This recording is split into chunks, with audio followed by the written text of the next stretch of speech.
Good evening. So here we are again at the end of another Integrate, and as you all, for those that were here last year, Mary Ann Reed, our Dean of the Reed College of Media, exposed my secret, because about this time every year I cancel Integrate, and she told me that that was no longer funny. So this year, I'm proud to announce that we already have the dates for next year. It's June 3 and 4, and I hope you'll all put it on your calendars and join us again for this event in Morgantown, which is taking on such a wonderful energy and a real, a real life of its own. Thanks to you all. It is my pleasure tonight to introduce for the second time, or to welcome for the second time today, our Vice President of University Relations, Sharon Martin. Sharon's going to come and share a few thoughts, and I appreciate you all coming, and I'll see you at the end. So, thank you.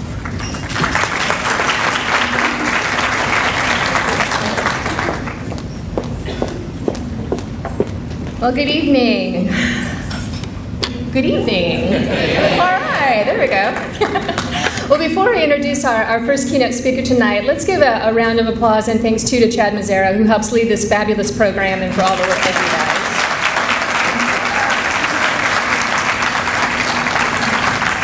does. So it's my pleasure to introduce our first keynote speaker tonight, who has been a leader in higher education for more than 3 decades. Gordon Gee got his start as a university president here at West Virginia in the 1980s, and went on to serve at the University of Colorado, the Ohio State University twice, and at Vanderbilt and Brown universities. In 2013, he returned home to West Virginia University, where it all began. His career is a storied one, but for President Gee, he did not return to Morgantown to add a line to his resume. He returned because he wanted to make a difference at West Virginia University and for the people of this state. He sees his role not as a job, but as a calling. And for those of us who have the pleasure of knowing and working with Gordon Gee, we know this to be true. He is much more than our president. He is a wonderful mentor, a true leader, and a born communicator. He can be very witty and funny, as you will soon hear, and at the same time thoughtful and serious. He is one of the most approachable people I have ever met, and if you follow him on Twitter, you know that he never turns down a photo op or a selfie. Above all, he knows and values the importance of strong marketing, communication, and storytelling in reaching all the various audiences and constituents. A recent editorial in our student newspaper said it well. President Gee is the wise, helpful, and mildly famous man who roams the campus day and night, reassuring students that the university is listening to them and their issues. And that is so true. So without further ado, please help me welcome West Virginia University's mildly famous president, Gordon Gee.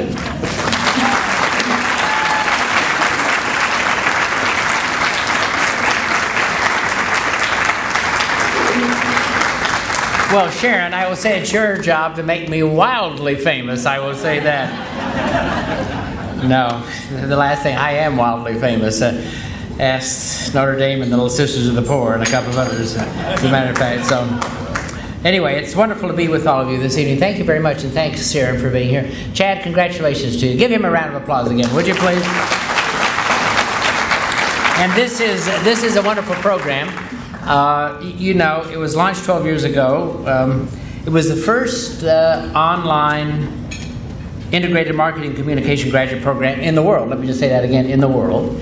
It now enrolls more than 450 students, and all of you are very successful in what you do, and so you're making us even more successful in coming and joining us. This conference, this particular one, is in its 5th year, apparently, from what I just learned, and I'm glad because it allows us to welcome all of you onto this campus. Now, those of you who, this is your first time in West Virginia or at West Virginia University, interesting place, one of this nation's really unique institutions. 33,000 students, 20,000 faculty and staff, a major American institution by any stretch of the imagination. I call it the Goldilocks University because it's just the right size. When I was the president of Ohio State, it was 65,000 students, so I felt like I was running a city. When I was the president of Brown, 7,000 students, I felt like an antelope in a telephone booth.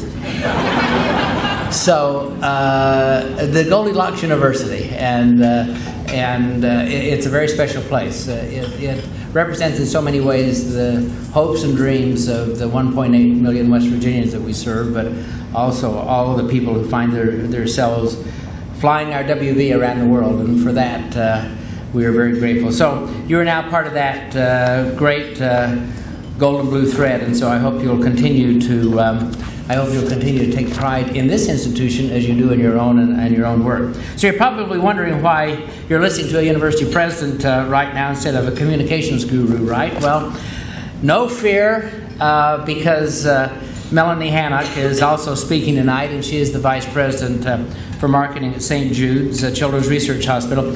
I'm proud, by the way, and I was just listening to this again, that the IMC program partners with that very fine institution on the capstone course. And of course I'm delighted to welcome you, Melanee. Melanee, by the way, is a mother of 3-month-old twins. So it's great to have her here. We're relieving her from duty this evening, and for that she's grateful, but she'll have a full-time responsibility tomorrow. So while I'm not in the marketing business, I am, or in the communications is not in my title. It should be, because I've been a university president for 35 years, half my life, as a matter of fact. So believe me, marketing and communications are a big part of my job, and they are becoming bigger and more complicated all the time. You know, if you think about it, I've got a couple of notes here that I love, but the communication part of being a university president is very interesting. I've been going around the state and speaking about the fact that what we have as a goal is to move this university from excellence to eminence. And so I've been speaking to new students who are coming, or those who are taking a look at coming, and I'm talking about the role of the institution moving from excellence to eminence. And I received this note from a student the other day. Dear President E, I'm a senior in high school, and I'm trying to decide between Penn State and West Virginia University for college. Now I know, when I heard you speak recently, I was very impressed with your message about moving West Virginia University from excellence to impotence.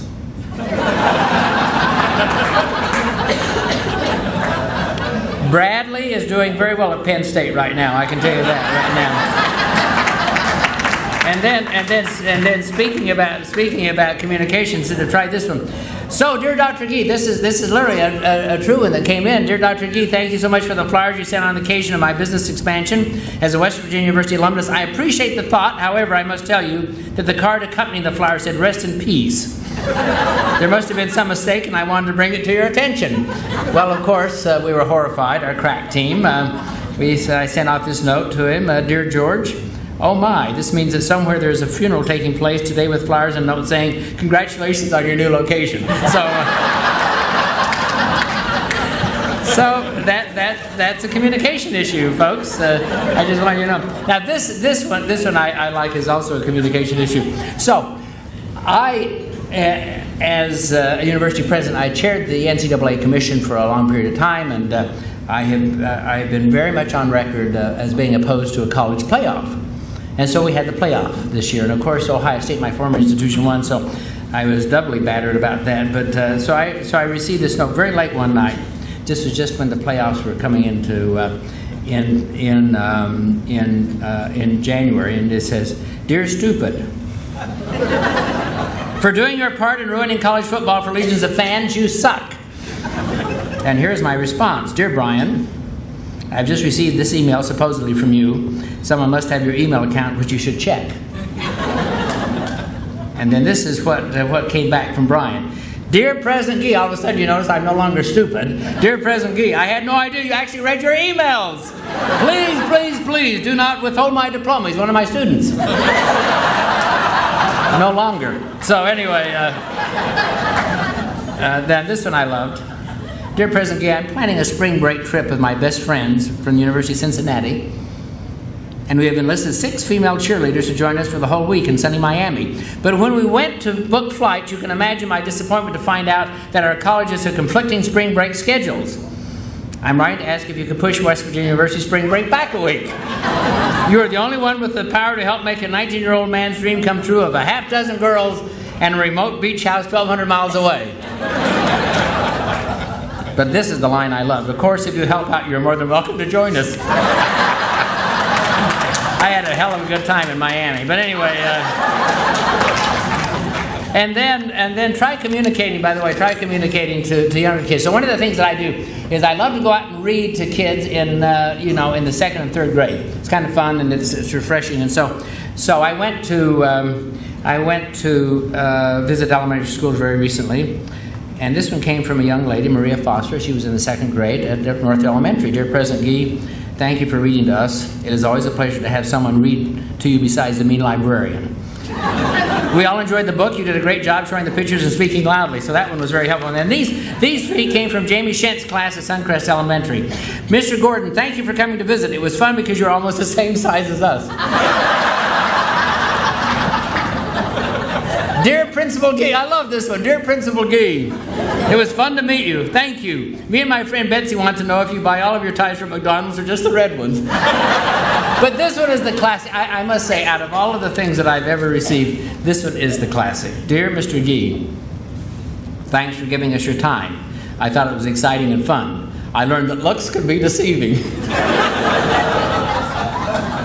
Hate that kid. What can I say?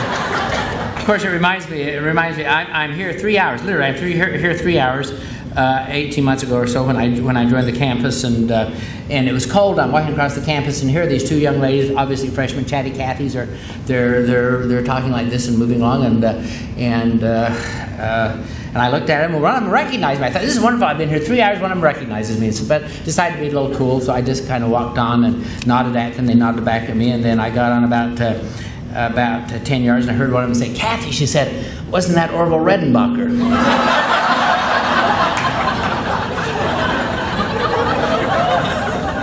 Then, of course, I was running through the O'Hare Airport, literally running through the O'Hare Airport. I was running late, and this woman grabs me, and she says, I want your autograph. I thought, well, you know, I'll be delayed, but so I grabbed out a pen, wrote my autograph, E. Gordon Gee. She says, Gordon Gee. She said, who in hell's sake are you? I thought you were Lou Holtz. So anyway, there we go. Well, ladies and gentlemen, that's all about communication. So, but before I get started, let me just say that I'm hopeful, and Melanee, I'm not going to infringe on your time, so if I have a chance to take a few questions, I will. If not, we'll move right on to you and we'll see what we're doing. So when I first became a university president in West Virginia University in 1980, we certainly did not have social media or the internet to worry about. I'm not even certain if we had a fax machine in the administration building. CNN was only a year old, and a true 24-hour news cycle was still far away. Communicating the university's message usually meant turning to society's reliable and traditional gatekeepers, newspapers, radios, and of course television. Back then, if you made an unpopular decision, you would get strongly worded letters from irate alumni or read impassioned criticism on a newspaper's opinion pages. Today, as soon as you make any decision, you get battered on Twitter, where messages like, President Gee, you suck, which we just heard about, seems to hold equal weight as more well-reasoned discourse. But if the job of communications and of communicators is different today, it is also much more complicated. It is also, in a strange way, much simpler also. Back then, organizations wielded mostly the media release, and by the way, the media release, an inefficient missile that often strayed far off course from the audience it was supposed to target. Today, communicators can target messages with laser-like accuracy, and you do. And you can focus on very specialized audiences, and they can reach those audiences directly without risking dilution or distortion by media gatekeepers. That is why more and more organizations are realizing that social media is an invaluable tool for forging connections. Social media, as you know, is very personal, and it's a very wonderful communications tool. It works especially well for connecting audiences with an organization's personal face, its president or its CEO. In 2013, the PR firm Weber Shandwick surveyed executives about having a social CEO. 80% of them said that it helped get company news and information out effectively. 78% said a social CEO strengthened their company's reputation. 76% said that having a CEO out front on social media made a company seem much more innovative. And 75% said that it strengthened relationships between the company, its employees, and between the company and external audiences. Pretty powerful. Another survey by BrandFog showed that leaders who use social media to communicate their core mission and brand values inspire more trust than those who do not. They also help to raise brand awareness and position their organizations as industry leaders, important for all of us in this room. Benefits like these show why leaders who are engaged in social media are participating more, and why that participation is growing, and why Weber Shandwick expects it to grow an additional 50% by the year 2018. Now, by any measure, if you haven't gotten that figured out yet, I am a highly social leader. I rise before dawn, race around campus all day at meetings and events, and keep going late into the night, dropping in on student parties. In fact, my favorite thing, this is one of the things I love about social media, I love the fact that I can now find out where the students are and what they're doing. I go on Facebook. I have someone in my office to go on Facebook. I love to go to 21st birthday parties. I just show up. I get a couple of freshmen, drag them along with me, and, you know, want to get to know them, take them out to a late dinner. I say, okay, we're going to go out. And so, but I love to tell the story this spring, so I show up to, you know, and as you know, students, by the way, are nocturnal animals, if you haven't figured this out. Their life starts at 11 o'clock when I'm supposed to be in bed, and so I go and take a power nap. But anyway, so 12:30 at night, I have these two freshmen with me. I knock on the door. It's Brittany's 21st birthday party. Brittany opens up the door. Someone forgot to say on the Facebook that it was a toga party. She screamed and I screamed. And she slammed the door, and I got it running through. She said, "Oh my hell, it's the university president. People are running out the back of the door. They're throwing stuff out the windows, you know." I said, no, I'm here just for a good time. You get some moments. My staff members might occasionally wish they worked for a less social leader, I might say, especially since every moment that I'm roaming the streets is another moment when I can offend someone. But connecting with people is one of my greatest passions, and it should be. And since I returned to this great university, my social media presence has really skyrocketed. Here are a few numbers my team came up with. Since returning to Morgantown, I have gained more than 30,000 followers on Twitter and close to 4,000 friends on Facebook. I hope they're friends. I've also established a presence on Instagram and have almost 9,000 followers, more than any other college president. All told, I have about 69,000 followers on Twitter. I have made more than 65 million impressions on Twitter since joining the university for a second time back in December of 2013. And according to what my staff tells me, that means my tweets potentially appeared on that many Twitter timelines. Scary, scary, scary. Can you believe this elderly gentleman has had more than 40,000 retweets and 11,000 mentions in the last year? Thank you for starting that. I was going to have to start it myself. So that's a lot of grandfatherly advice. All told, I have more than 112,000 followers and friends, which means that, and our stadium holds about 65,000, 70,000. So I'd fill up our stadium twice with all of those folks. Now I'd like to say that I did this all on my own, but I didn't, obviously. That is because of the fact that I have a wonderful group of people that I work with. You just met my Vice President for University Relations, our Vice President, Sharon Martin, who has done a wonderful job for us. Sharon came to Morgantown from Purdue University in September of 2013. Remember, September of 2013. She was hired 2 weeks later. Jim Clements, who was the president, announced he was going to go to Clemson. So then she found out that Gordon Gee was taking over as president. News that might have sent a more anxiety-prone communicator scurrying back to Indiana. Instead, Sharon calmly set up an executive communications team to help keep me on message and to help me connect with the people who need to hear that message, whether it be students or faculty or staff, alumni, donors, lawmakers, the media, or thought leaders. Of course, to stay on message, you need to have a clear message. And I do, and this is something I very strongly believe in. And in fact, the reason I'm reaching into my pocket is the fact that I carry my message with me on a small card like this. And this is a very complex institution. I've run complex institutions for almost all of my life. And one of the things that I've discovered about complex universities is the fact that we in university life tend to make them even more complex instead of making them simple. And so what I have here is I believe that if I cannot run a university and make it effectively function, by having my goals and expectations and aspirations fit on this side of a card, then I'm not doing my job. So having a message, of course, is only half the battle, maybe less than half, because the heavy lifting is the work that all of you do, amplifying your organization's messages and targeting them to the proper audiences. That work really does require an integrated approach. On my executive communications team are media relations and marketing professionals, a social media strategists, speechwriters, and web content scribe. They meet weekly with each other. They talk about precisely what we're going to be doing. They keep themselves focused, and very focused indeed, thanks to Sharon.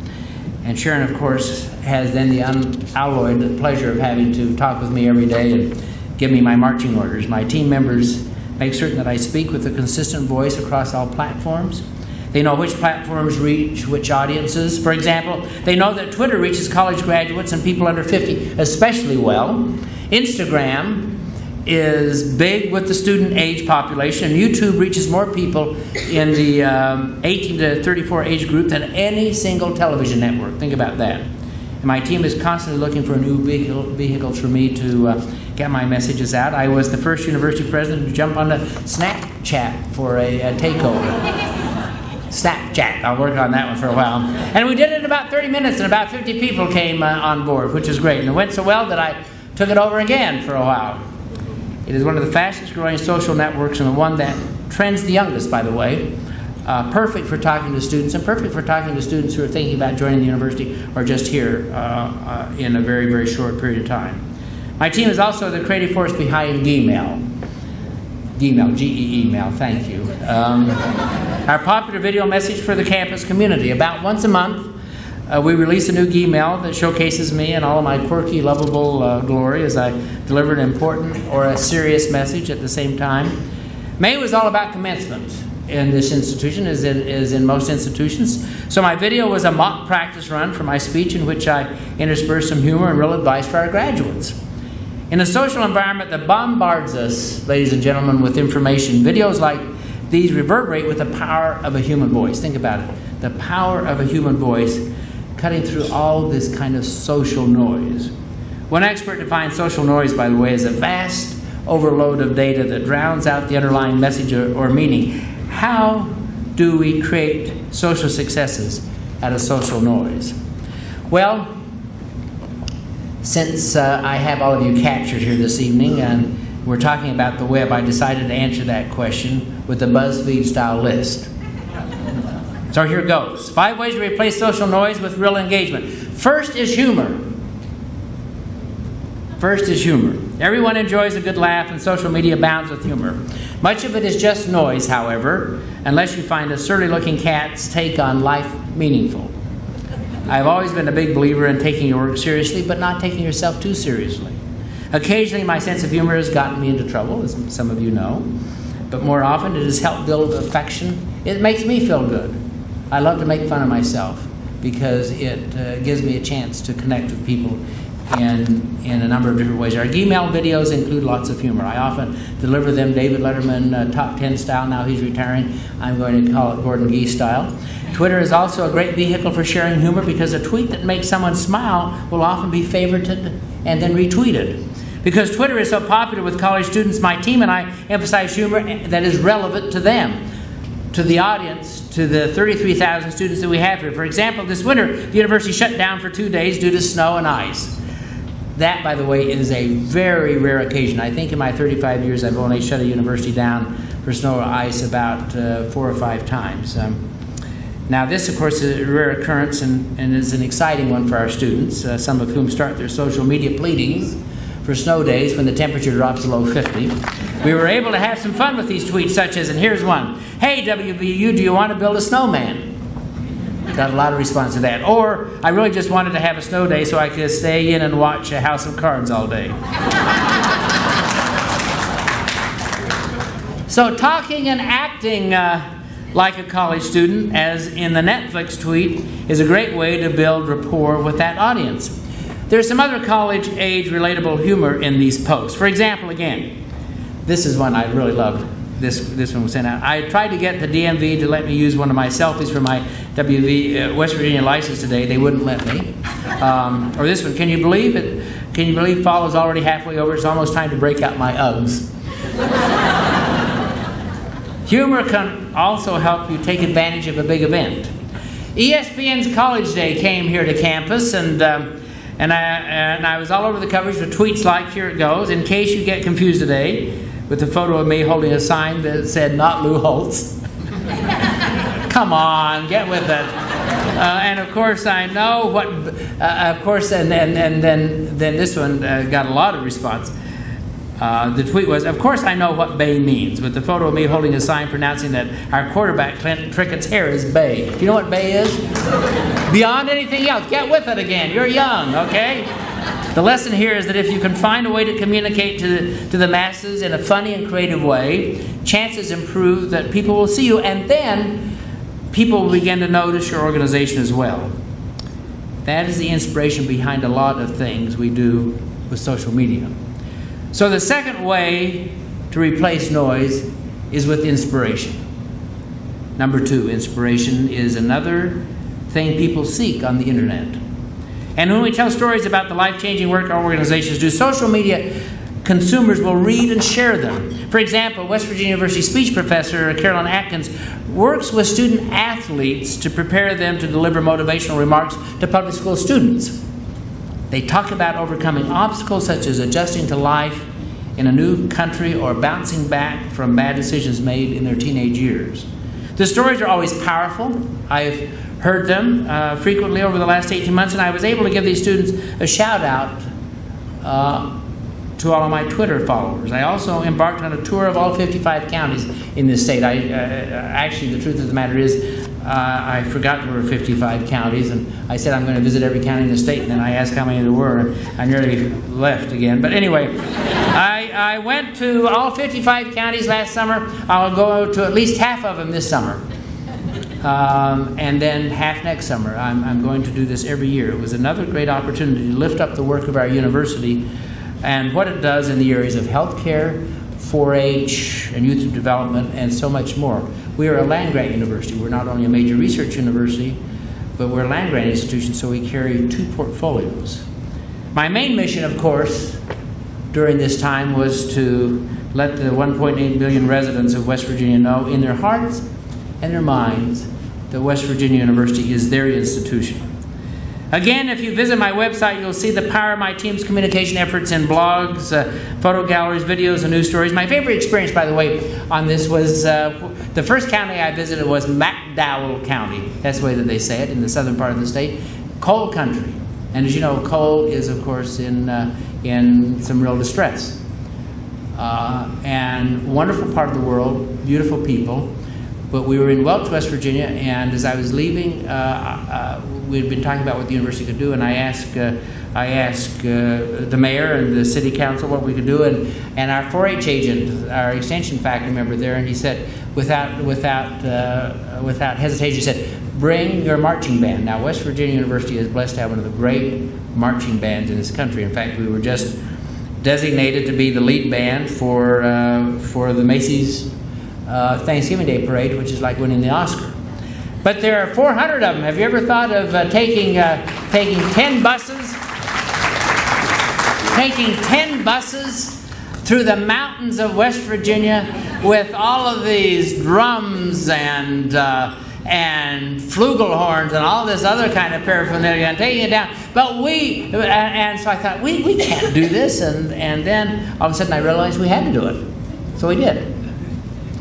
And I was there. Bradshaw, West Virginia. Little small community. Every citizen in that county, I believe, was there. And this great marching band comes out. It's called the Pride of West Virginia. And I tell you, it was a prideful moment. Tears flowed. And that is one of the ways to communicate, is to communicate through stories and through the visible presence of who you are and what you're trying to accomplish. Number 3, great photos. I love photos. Photos convey emotion as words rarely can. That is why visuals are so important in social media, inspiring a whole platform such as Instagram and Tumblr and Pinterest. Just think how long we all spent staring at a certain color shifting dress. That dress was definitely blue and black, though. And I have a secret weapon for attracting likes on Facebook, who's Euroskew female and a bit older than other social networks, and that is my adorable 2.5-year-old identical twin granddaughters. Eve and Elizabeth are wonderful little girls, and they are also helping me reach out to alumni and donors and faculty and parents and staff. In a few years, of course, they'll figure out what I'm doing and start charging me. If your organization's leaders does not happen to have adorable twin granddaughters, that puts you at a disadvantage. Consider then perhaps getting your leader to have a puppy. There is one particular type of photo ubiquitous on social media for which I'm especially well known, and that is the selfie. I love them.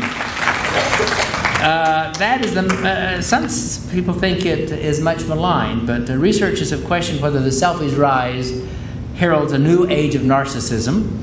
But for a leader, there is nothing narcissistic about cultivating a selfie habit, in my view. Selfies show that I am out and about, taking time for personal contact with the people I serve and the people I love, from students and prospective students to award-winning faculty, distinguished alumni, and prominent visitors to campus. Earlier this week, I saw an article claiming Dwayne "The Rock" Johnson set a world record by posing for 105 selfies in 3 minutes at a film premiere. Well, clearly the Guinness Book editors didn't see Gordon the Bowtie Gee in my action at commencement this year, did they? At their best, selfies show that a leader is fun and approachable. When I toured West Virginia's 55 counties last summer, I shook many hands, gave many hugs, and appeared in many selfies. All advanced my tour's purpose, connecting with people, which I think is so incredibly important. Of course, leaders should keep their social media in tune with their authentic personalities and not try to adopt a false persona. I learned the importance of being myself early in my career. A brand new president, 36 years of age. I was not doing very well. I should not have been a university president. My daughter's 38. I wouldn't let her run anything. But anyway, she's a wonderful young lady, actually, and she runs public health in the state of Louisiana. But saying all of that, I was just young. I just didn't know what I was doing, and besides that, and not denying, I tried to actually be a little bit more dignified. But I generally wear Argyle socks and obviously bow ties and khaki pants, a variety of other things. And so about 3 months into my presidency, these two older guys came in. I thought they were older. They were probably about 40. Anyway, they came in. One was the dean of the library, and the other was the chair of the Department of English. You can imagine what these guys looked like. They looked like they had to screw their shoes on and off. And anyway, so they came in and they sat down. They said, "Mr. President, you're not doing very well. In fact, you're failing." Thanks. Why do you think I'm doing that? And they said, "Well, you don't look and you don't act and you don't talk like a university president." I thought about that for a minute, and all of a sudden I realized that my idea of a university president was the same as theirs. Tall, gray-haired, gravelly voice, distinguished looking, and of course I'm very disappointed every morning when I look in the mirror now. So I said, "Well, what do I have to do?" And they said, "Well, you got to be more like a university president." So I decided to do away with my bow ties. I wore long ties. I did away with my Argyle socks. I stopped going out at night visiting with the students and doing all these other kinds of things. And two things happened. One is the fact that I was still failing, and the second thing is the fact that I was miserable. I was just miserable. So one day I woke up and said, "Listen, if I'm going to fail, I'm going to fail having fun." So here it is tonight, 35 years later, and I'm still here and those guys are dead.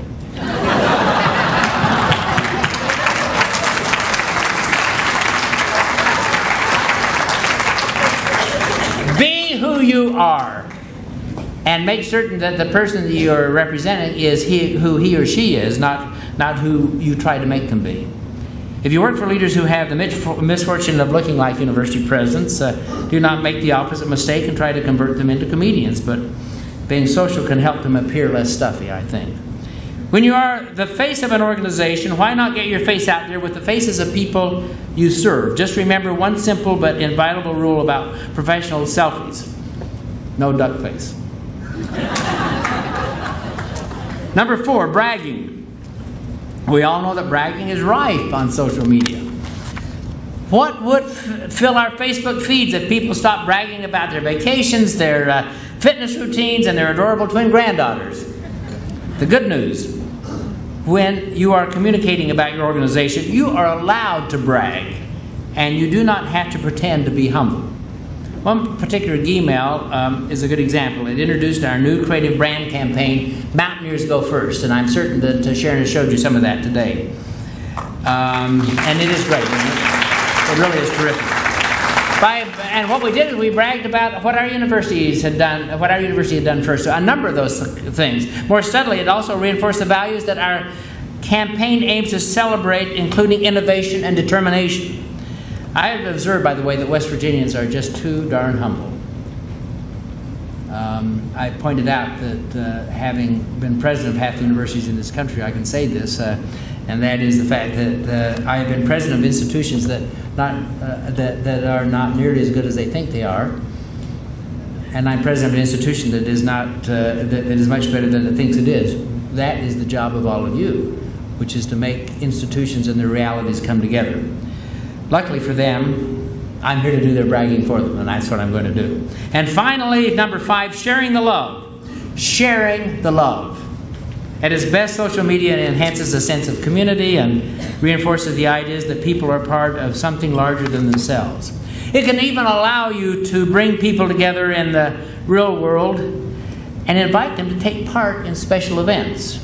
We all know that on social media you can find lots of invitations to everything from your cousin's hastily arranged 4th wedding to your sister's 10,000 Candy Crush around.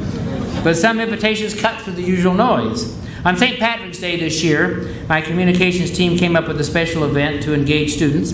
I think they were inspired by the gold coin I carry with me every day. It has a West Virginia on it, then it has my goals on it.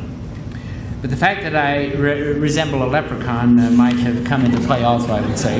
Replicas of my gold coin were hidden in spots near our student union, and students had a good time trying to find them. Of course, we promoted the treasure hunt on Twitter. The gold coin students found were not just meaningless trinkets, they had something meaningful to them, which of course was important. As useful as humor can be, social media also allows leaders to deliver serious messages in personal and direct ways. When our Mountaineers beat Baylor, in a great football game, I might add, a few of our students engaged in destructive behavior that reflected badly on the university. It was not pretty, I will tell you that. And these are 2 tweets we put out after the game. 1, disappointed in some of our student body today. While a small minority, the actions of a few hurt the reputation of our entire university. And the second one I put out, I want all students to know this behavior is unacceptable. We can and will work together to prevent this situation from happening again. And guess what? The students took it seriously. They created almost immediately something they call Respectful Mountaineer. They listened. Now, if I would have put out a memo on Monday and said, get with it, they would have yawned. And first of all, they don't read anything anymore in those ways, but they immediately read, and they reacted positively. They recaptured their own university by us communicating with them in that direct way. So this was the first communication I made to any audience on this issue.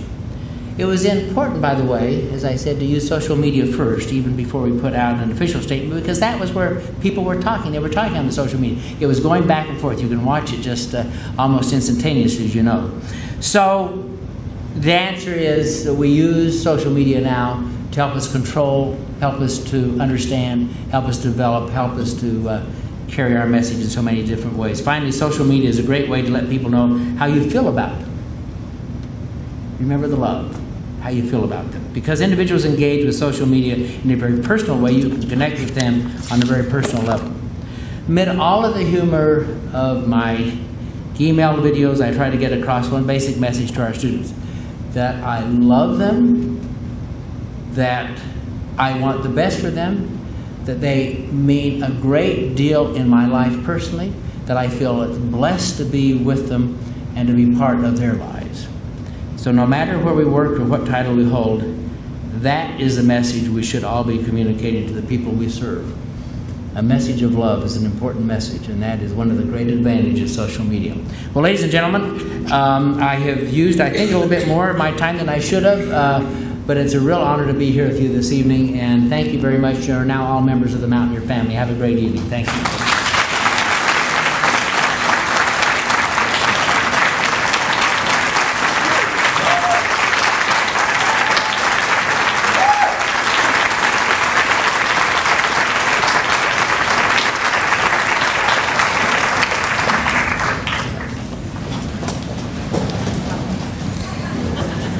I warned you he was witty.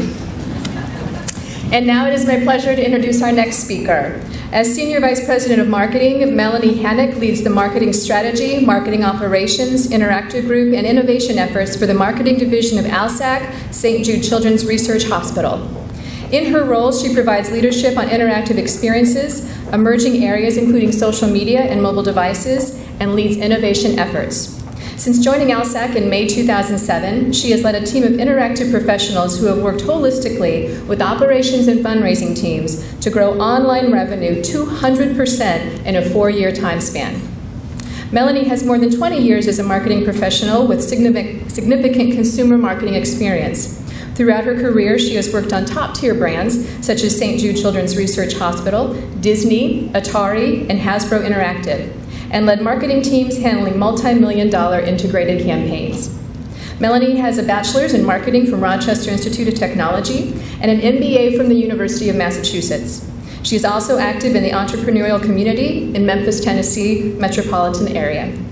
In addition, she recently became a mom of twins, which has provided a whole new level of fun in her life. Please help me welcome Melanee Hannock.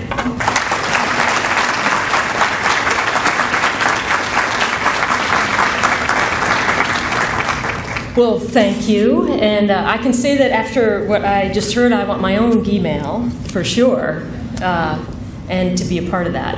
So thanks for having me be here today. I thought we'd do something a little bit fun and ask for all of you to imagine that you are a superhero and that you have superhero powers. And if you had a superhero power, what would that one power be? And what story would you tell about that superhero power? And it could be anything, right? It could be you want to fly, or you could stop bullets, or it could be you want to solve world hunger, or it could be that you want to stop kids from dying of cancer. So it could be whatever it is that you want your superpower to be. But keep that in your mind, because we're going to come back to it later on. So again, I want to thank you for having me here and the wonderful relationship that we have had with West Virginia University. And I think there are a number of you that have worked with St. Jude on a capstone project. And I wanted to ask you to stand up if you have worked with St. Jude or heard from us in a capstone project. And there's a few of you here.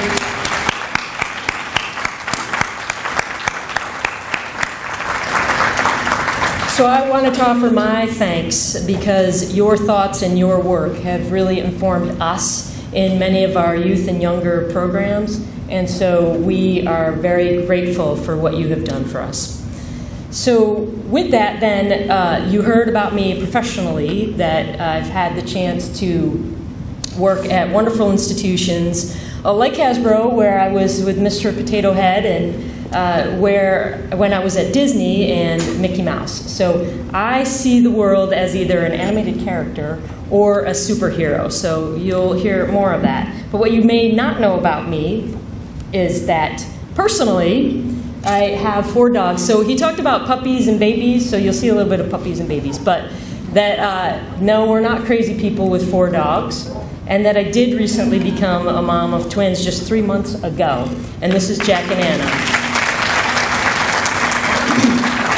But I see Jack as a superhero, as Thing One trying to change the world in his way. And I see my daughter Anna as a super ninja, and that's really not a good look for Jack. But there is a reason why I put that up there. It's that life is about like your purpose. Like, you just heard from the president of your institution, and he said a lot of things about what he believes in. Be yourself. And so, in part, what my superhero skill, I hope, is making the world better for children. And that's why I work at St. Jude Children's Research Hospital. And with that, I wanted to offer a little video that you might see about when I grow up that can give you a flavor of what it's like to actually be at St. Jude Children's Research Hospital. So we'll play the video. At St. Jude Children's Research Hospital, we still think about growing up. We have big ideas about the future and lots of crayons. That's me, and I'm working at a pet store. That's the cash register. What kind of pet would you like? I have some dogs, some parrots, some fish and turtles. I'm going to be the one that gives people the puppies. I don't know what I'm going to be right now. I might be a pilot or a scientist. This plane is flying at night. Did you see the moon? This is me. When there's no pilot, the autopilot would fly it. But right now I'm flying it. I changed my mind. I want to be a scientist. Yo quiero hacer uñas cuando sea grande. When I grow up, I want to drive big trucks. This is my truck. Me gustaría ser cuando grande enfermera o cantante. Estoy dispuesto a lo que quiera, no importa lo que sea, tú llámame a servir. My name is Anthony Lawrence, and I want to be a scientist when I grow up. In this picture, I'm right here. Then there is the lab room where I work, and then this is the second lab room where I also work. This is called the candy room, where a child goes in there and the insects there, they go up the wire, and then it tells how much of the good stuff they got, and then they'll use that for this thing, I don't know. It will go down and it will touch them, but they won't feel it, but they'll hear just a zark or zer or something.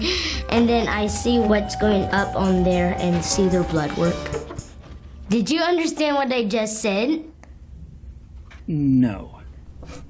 I want to work at St. Jude so I can help all the sick children like me survive.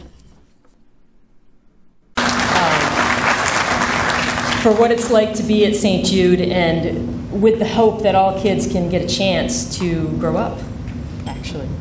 So you might be asking, well, what is 360-degree story-gagement? And that's what I'm really here to talk about with St. Jude.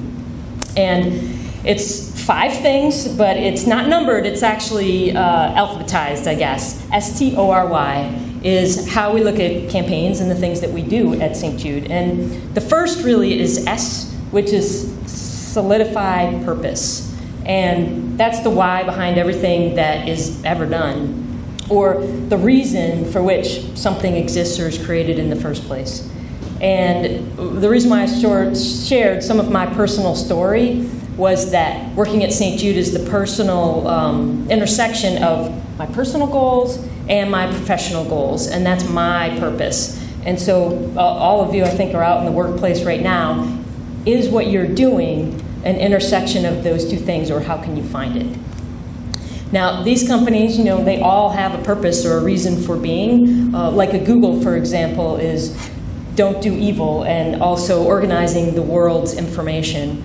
But they all have a purpose. This guy, there are probably many people who know who this guy is in the room, Danny Thomas. How many people know Danny Thomas and the story behind St. Jude? Lots of people here, which is great. Well, for those of you who don't know, Danny Thomas was a struggling entertainer back in the 1940s. And he would travel the country. He's actually a comedian, traveling the country and struggling. He had a baby who had been born, was on its way, and he didn't have any money to bring her home from the hospital. He went and he prayed to the patron saint, St. Jude Thaddeus, who is the patron saint of hopeless causes. And he said, show me my way in life, and I will build you a shrine. And he took all the money that was in his pocket, $7, and he put it into the cup. And ironically, the very next day, he actually got a job that paid 10 times that, and it was just the right amount of money to bring his daughter home from the hospital, Marlo Thomas. And so he then later had the chance to become an international movie and TV star. But he never forgot the promise that he made about building a shrine. But when it came to building a shrine, there were many shrines that had already been made for St. Jude Thaddeus. And so what he thought would be better for the world instead is to build a children's hospital, but not just a children's hospital, a children's research hospital, so that instead of just treating the kids who were in a local community, a research hospital could be shared with the entire world and it could save children all over the world. He put it in the South because there was great need in the South, much greater than other parts of the country. In fact, he had a little piece of paper, a newspaper clipping, that he carried around with him his whole life, and he's actually buried with it. That's a story about a child who was African American, who was in the South, who got hit by a car and was taken to hospital after hospital after hospital and would not be treated because of the color of the child's skin, and he died. And so he remembered that, and he built St. Jude Children's Research Hospital based on the fact that you would be treated regardless of your race, your religion, or your ability to pay. Now that may seem not such a big deal today because it's not such a big deal, but back then it was, and it was a very novel thing for him to do. The second thing that he did is he made the research shared freely throughout the world, and that was also novel then, and it really still is today, and it's based on the principle of his beliefs. The reason why I told you this story is that he believed in no child should die in the dawn of life, and the many things that he did have made the solid foundation for what the hospital still stands for today. And I don't know, he probably had many superhero powers, but one of his biggest ones is that he had vision and he had the ability to be gregarious and get many people to follow his vision. So that's the story behind what St. Jude is and has been, and now where we're going is St. Jude today still leads the way the world understands, treats, and defeats, hopefully, childhood cancer and other life-threatening diseases. What you might not know, though, is that cancer still is the #1 cause of death by disease in children under 14 in the United States, and there's 175,000 cases diagnosed in the world of cancer every year, and that's just diagnosed. Many children don't even have access to modern health care. But 1 in 5 in the United States still die from cancer, so there is an urgent need. And this just, St. Jude reaches out to partner sites in 17 different countries throughout the world, so that's still true today as it was in Danny's time. And it comes from people like you and me. The donations are, average donation is $33. It's from you, it's from the general public. So that's the S part. I spent a lot of time on the S, but the why behind why any institution exists is really important, or the why behind your personal story is important. But the rest of it is now T. T stands for touch points. Everywhere where you might intersect with your audience becomes really important. And you just heard a whole bunch of information about social media and about the internet and how to connect with people there. Well, what is the brand experience someone has at every touch point? So first of all, we think about it like an iceberg. The visible things like a name or a logo that are external, and then the invisible things like your brand values or policies within an organization. All these things add up to that. And internally, it would be employees. In the case here, it may be faculty and staff. It may be that, students on the external side are your supporters. We look at it in both ways. And for employees, we look at them as brand ambassadors. Basically, this is St. Jude, and because this is an online class, one of the unique reasons why this exists that I heard at our table is to connect all of you with the institution if you hadn't been here before, or you might keep coming back each year. Well, we find the same thing with St. Jude. Like, how can we bring St. Jude out to audiences, because it is one location, so that's why we take this out. But when you are diagnosed with cancer, the first thing you'll do is you'll come into St. Jude and you'll be welcomed. And it's a very welcoming place. It's very colorful. It may be the worst moment in someone's life. The desks are really short and low to the ground, so that it's welcoming for children and for families that come in. This is the ABCs of cancer. This is the wall, and Daniil and Shaw's flooring. Yeah, there you are. one of our corporate partners, and she has done a number of things for work with us, mentioned the ABC wall. This is actually the ABC wall at St. Jude, where there are art projects all the time that the children will do, and sometimes they are displayed on the walls, and this is every letter of the alphabet and how children feel about being at St. Jude. And then again, more of the walls, if you're walking down the hallways, you can see that they're very colorful, and this is a beautiful child here. And then Halloween is a special time, and there are very many special moments at St. Jude, like Halloween, but literally everybody gets dressed up and they walk the halls and they trick or treat. This is a very authentic moment at St. Jude, where it isn't just a job, it is a calling for the people who work there, like this nurse. And patients might spend several years during their cancer treatments, and they get very close to nurses or doctors or the people that work with them. And so this is what it's like to be there. And then the research. So this is a researcher who's sharing information with an outside group, and then again it gets shared throughout the world. We do have actually websites where the information is shared, or even raw data might be shared. If you were a researcher across the world who was researching cancer, you could actually apply to get access to some of this data. Now, this is a party, so when a child comes off of chemotherapy treatment, there's actually a coming off chemo party, and they throw like confetti, like all of this at that party, so you can see what this looks like. So these are authentic moments that are actually internal, that happen. Now, if you've been at any one of our events, you could be a supporter, and there are extra touches that happen there. So this is the Memphis Marathon, and it used to just go through Memphis and not go through the campus of St. Jude Children's Research Hospital. But a few years ago, we opened up the campus, and people can actually run through the campus when they're doing the race. And it's one of the most emotional experiences that you can have. And if you ever get a chance, if you haven't been to Memphis, please come. And if you ever get a chance to come and run this race, it's a very powerful moment.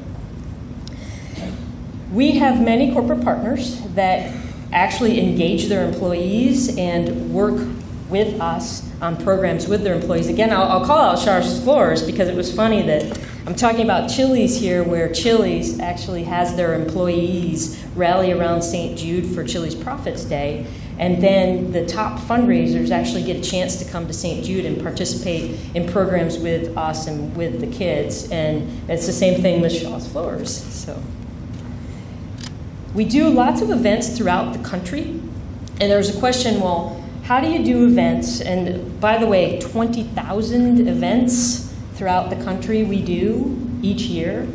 But how do you do the events and you still keep everybody on the same page? And we use the internet for that quite a bit. We have websites where people can go and they can download materials, or there's a regional office where they may actually be able to go in and get materials and make them for their actual event. And this right here I love because it's a Thankful St. Jude Dad.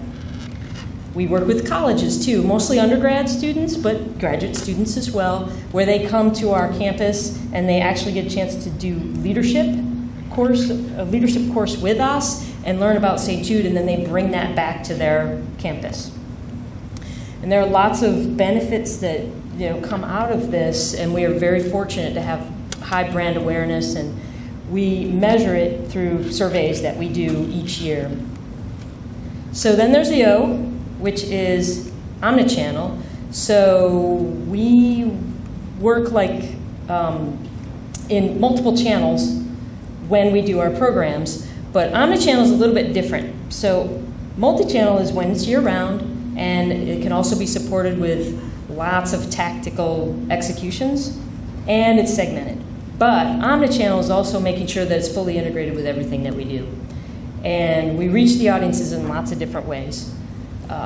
Across the top here, what you'll see is different ages that we target, and then you'll see the channels that we use. We use traditional channels, and we also use digital channels. So a mature audience, we might send a mail piece to them, as well as be a direct response television campaign, and maybe an event, or have an in-person visit. With boomers, we might do some of the same things, but we'd introduce email. With Generation X, there'd be a lot more digital things that we might do. And then with millennials, it might be totally online or in text or on Twitter or in social media. So we really tailor the kinds of things that we do based on the audience. And then it might be a dual audience, because we do have programs like our St. Jude Mathathon program, where people will go into schools, kids will do math assignments, and we target the kids and then the parents. So we have both. Now, the next piece then is R, which is Resonate, and that's really all about creative and what creative will break through and how do we make an emotional connection with our various different audiences. So in this case, you'll see where tone becomes really important, and you see this kid here who is posing, is kind of pensive, and then he starts to smile a little bit, and then he becomes his superhero. Then he's really out there, and I love this picture because this kid is like, I am going to beat cancer, and it's fantastic. And we might use this image in an ad, or maybe with some of our college students, whichever it is. So it's about having the right creative at the right place in the right time. And the tone of this is actually our Thanksgiving campaign. This runs during the November and December timeframe, and it's very uplifting. You'll see Jennifer Aniston here. We have a number of different celebrities that support us.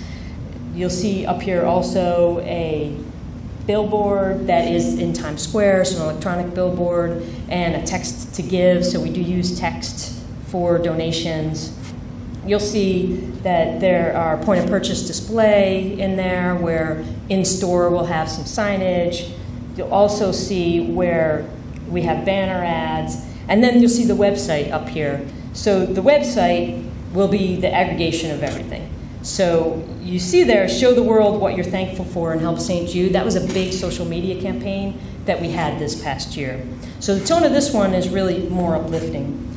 But you'll see other ads from what we do, especially direct response television, where it's a little bit more urgent, that kids really still are dying of cancer. And so you'll see ads that are out there that are like that. As well, you'll see banner ads, you'll see billboards. You can kind of see that the tone of this is a little bit different. When you go to the website, what you would actually see is statistics about cancer. You might see how you can help. All of that would be on the website. So it would be very different than the Thanksgiving campaign, but tailored towards the audience. What you now see here are, we do many events that are dinners and galas across the country, but they might have a different flair to them. So you'll see some piece like the St. Jude Gala there, which is a more elegant kind of dinner, or the St. Jude Night of Hope. You'll also then see the St. Jude Culinary Festival, which is a more down-to-earth kind of festival that's all about food.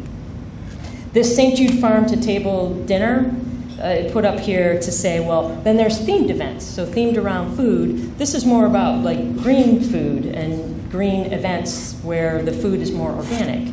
Or this might be more of an extravaganza of restaurants that have gotten together. So there are very different messages that we would put out there. And again, all of this would be put on a website where people could go and they could download it themselves. This is all about Halloween. You've probably seen pin-up campaigns, like pin-ups that charities do, where you can give $1 and then you pin something up. We do that as well, and you might see this in a truck stop. We also do programs for kids, and this is the St. Jude Trikeathon, where kids actually ride their bicycles or their trikes and around their daycare center, and they raise money for St. Jude. But all of the materials are different for that. Online, we actually have a huge social media presence. In Facebook, we actually have a 3-person team that manages everything that happens with Facebook, from the content that you'd see, as well as what you might go out to see later. We are on Twitter too, and something that was the most powerful thing that you'd see in Twitter and on Facebook was a virtual marathon that one of our teenagers did.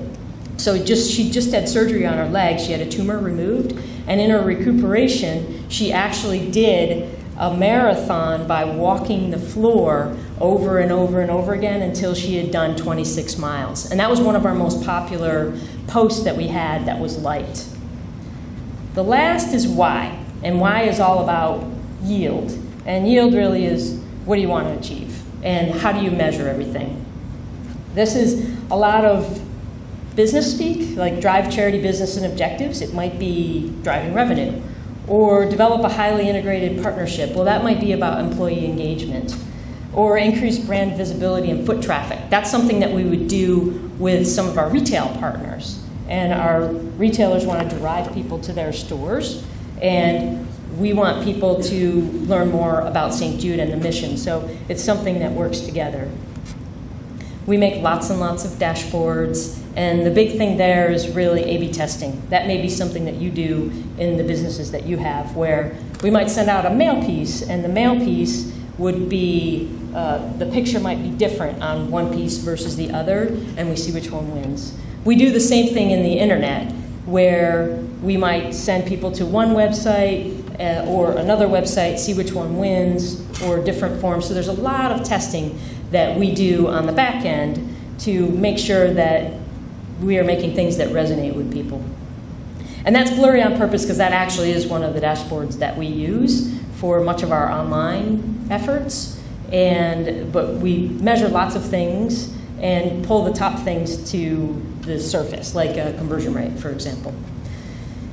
We look at brand metrics too, lots of them, whether it's aided awareness, unaided awareness, or like maybe net promoter score, as well as business metrics, whether it's revenue and expense. Cost ratio is a pretty big thing with the nonprofit space because you want to run an efficient organization, and people who donate to you want to know that you're using their money wisely.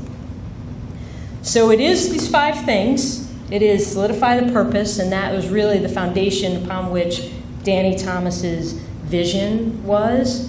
Then the second is touch points everywhere where you reach people, whether it's someone who comes to the hospital or whether it's out at an actual event.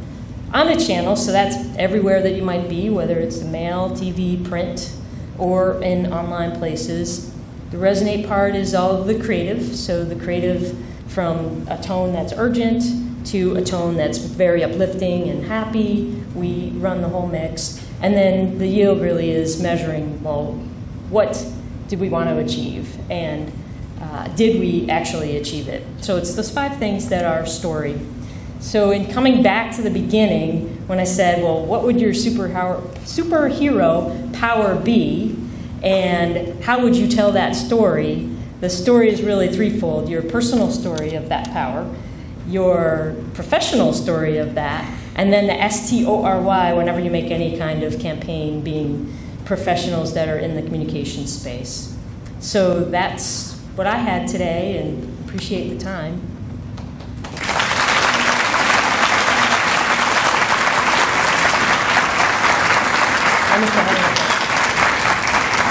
And I don't know if you have any questions, but I'm happy to answer those too. I don't know if everyone heard the question, but it was a question about how do the marketing efforts fit into the whole donation piece? Like, I think that's, yeah. Is that? I mean, like, people are donating money to you, but obviously you're spending money to get donated. Right, right. Well, that's where the cost ratio becomes pretty important, because we decide on what marketing things we can do based on what works and what the return might be on it. And our goal is to keep the cost ratio at about 20%, which is pretty low. Like if you're in the corporate world, you might spend $1 to make $1 or to make close to $1, but we'll spend 20 cents to make $1. And so that's how we decide what marketing efforts we actually can do. But then within it, to decide whether it's TV or whether it's an in-person visit, we balance that with the audience. So we might have people in our gift planning group that will go out and meet face-to-face with donors, but it'd be a long time before you see anything from that. Whereas a mail piece, within 30 days, people would start to make a donation. That's where the metrics become really important to measure. But that's how we make those decisions. Okay, I think the question was, what's the most unexpected benefit of working at St. Jude? If you think you had a bad day, you just go, and for us, our building's across the hospital from the cafeteria.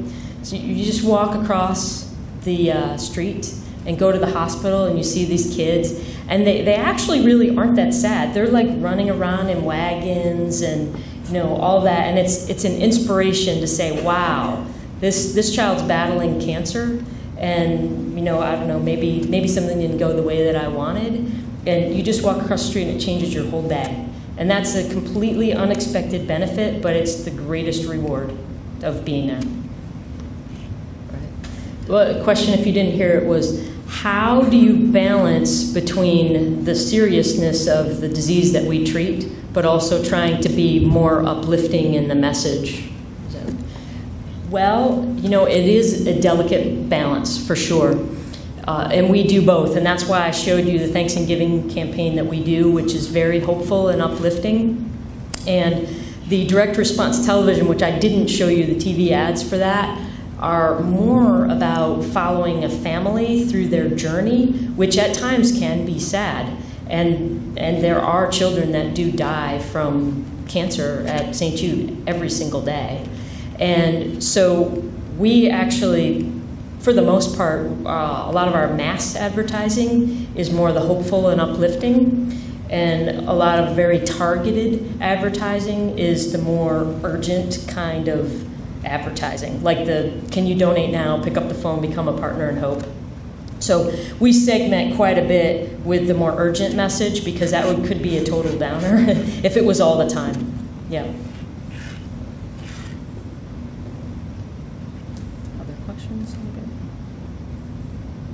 Okay. Well, thank you very much.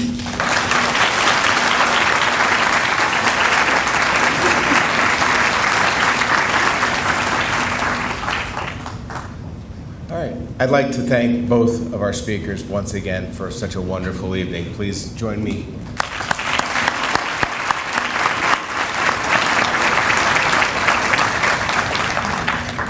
I'd also like to recognize some of the people that make this event happen. I'd like my team to please stand.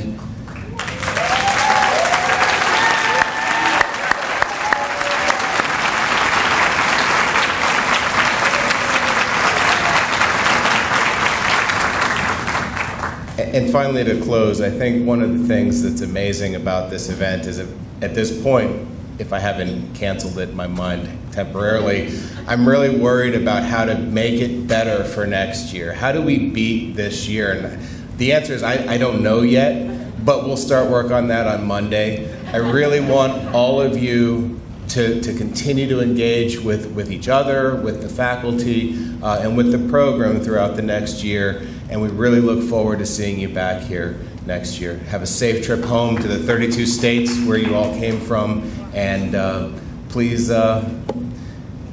keep connected. So thank you all.